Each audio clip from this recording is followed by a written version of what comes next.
அப்பா 6 மாசத்துக்கு அப்புறம் நல்ல மீன் குழம்பு எப்படியாவது பிக்கப் பண்ணிட வேண்டியதான்.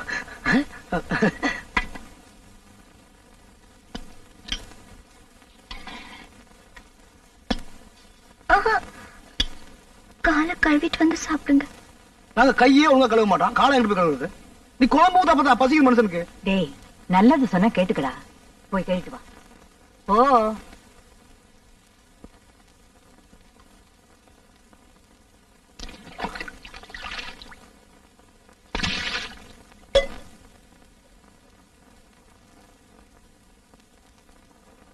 காலை சரியா கழுவல, அங்கங்க சொட்டையா இருக்கு. சாப்பிடறதா இல்லையா? காலை சரியா கழுவலன்னா சனி பிடிச்சுக்கும்னு சொல்லுவாங்க. இப்படித்தான் ஒரு நாள் நல மகாராஜா கால் கழுவும் போது சரியா கழுவாம ஒரு ஊசி 3 அளவுக்கு சொட்டை இருந்ததுக்கே சனி பிடிச்சுக்கிச்சோம். எப்படியோ இந்த வீட்டுல நான் காலடி எடுத்து வச்சுட்டேன். நான் ஊருக்கு போயிட்டாலும் இந்த குடும்பம் நல்லா இருக்கணும். இந்த குடும்பத்துக்கு எந்த கெடுதி வந்தாலும் என் மனசு தாங்காது. அதனாலதான் சொல்றேன்.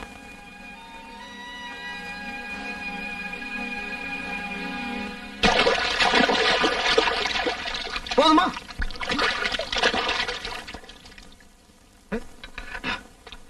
இப்ப சாப்பிடலாமா?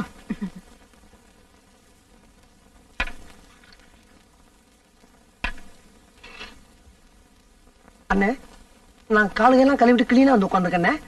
நீங்க சாப்பிடுங்கண்ணே, நான் சும்மா உட்காந்து பாத்துக்கிட்டு இருக்கேன். இவனுக்கு ஒரு பிளேட் எடுத்து வை. அம்மா, உனக்கு மட்டும் பெரிய பிளேட்.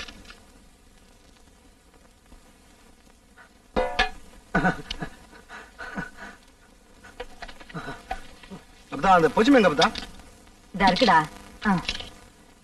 என்ன இது? மீன். ஏன்பதான் மீனை பெரும்புறம் துண்டா போட்டு நல்லா மொளா மசாலா தலை விசக்கச்சி வேணும் பொடிச்சு வைப்பில்ல, அப்படி பண்ணி வைக்க முடியாது. இது வெள்ள பல்ல வச்சுக்கிட்டு இருக்கு. எவந்தம்மா இத? ஒரு நாளைக்கு நல்ல மீன் செடிக்கலான்னு வந்தா முடியல. ஏன் அப்படி பண்ண நீ? இன்னைக்கு நான் சமைக்கலடா. வீட்டுல சும்மா விருக்கு விருக்குன்னு உட்கார்ந்துருக்கனே. இன்னைக்கு ஒரு நாள் நான் சமைக்கிறேன்னு அந்த புள்ள சொல்லிச்சு. அதான்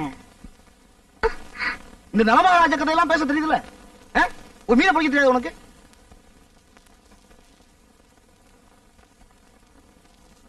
உன்னை யார் இதெல்லாம் பண்ண சொன்னது? உன்னையா சொன்னாங்க அதெல்லாம் பண்ண சொன்னாங்களா? ஓ, அவ அடிச்சு கழுத்துல வச்சு கொண்டு விடுவாங்க.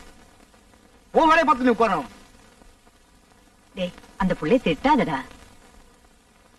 பாவம் பயந்த புள்ள.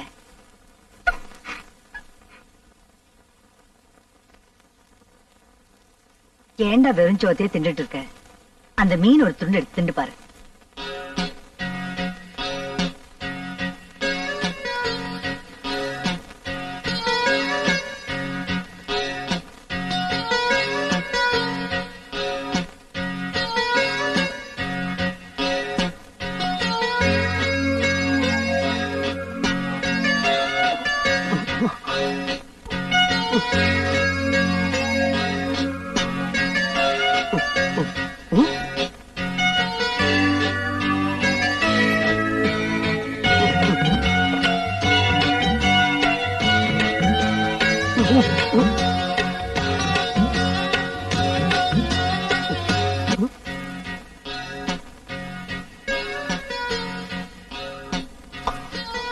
கடவுளே, எத்தனை ஆண்டுகள் அங்க பணி இருக்கிற.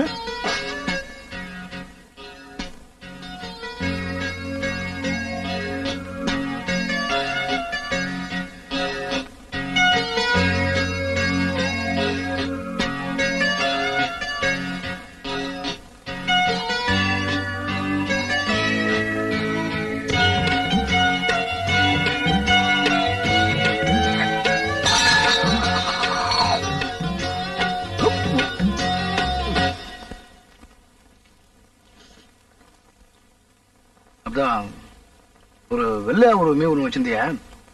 நூனு கிடைக்குமா?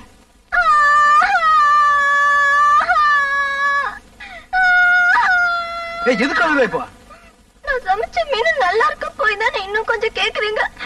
ஆமா, சாப்பிடறதுக்கு முன்னாடி என்ன அம்புட்டு திட்டீங்களே. எனக்கு அப்பதாக்கம் கூட எடுத்து வச்சுக்காம சமைச்சதுல அப்படியே அள்ளிட்டு வந்து வச்சேனே, அதுக்கு அந்த திட்டீங்க.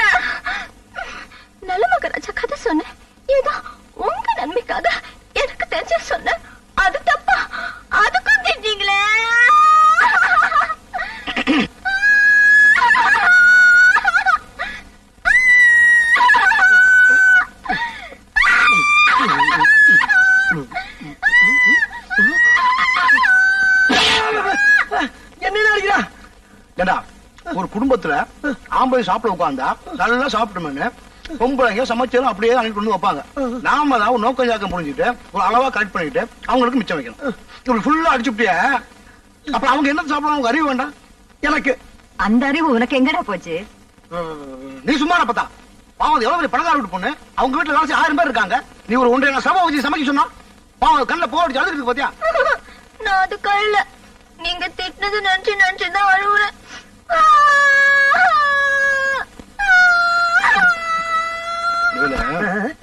ஒண்ணு இல்லடா, நானும் வாழ்க்கையில எவ்வளவு ஒரு சில சமாச்சாரங்கள் எல்லாம் கரெக்ட் பண்ணிருக்கேன். ஆனா இப்ப இந்த அடிச்சு ஒரு மீன் வெள்ள வெள்ள இது மாதிரி சாப்பிட்டதே இல்லடா. ஐயோ என்ன ருசி. ஒண்ணு வச்சுக்கிறானே, அதாவது இந்த மீன் ஒரு பக்கம் வச்சு எல்லா சொத்து சுகங்களையும் ஒரு பக்கம் வச்சுக்கிட்டு உனக்கு எது வேணும்னு கேட்டாங்கன்னு வச்சுக்க, எனக்கு ஒண்ணு வேணா போயேன்ற காலம் பூரா மீனே சாப்பிட்டு இருக்கலாம். என்ன சொல்றேன்? உண்மைதானே. இன்னொரு விஷயம், ஒரு 10 நாளைக்கு தொடர்ந்து இந்த மீன் அடிச்சேன்னு வச்சுக்க உடம்புக்கு என்ன நாய் கூட கரெக்ட்.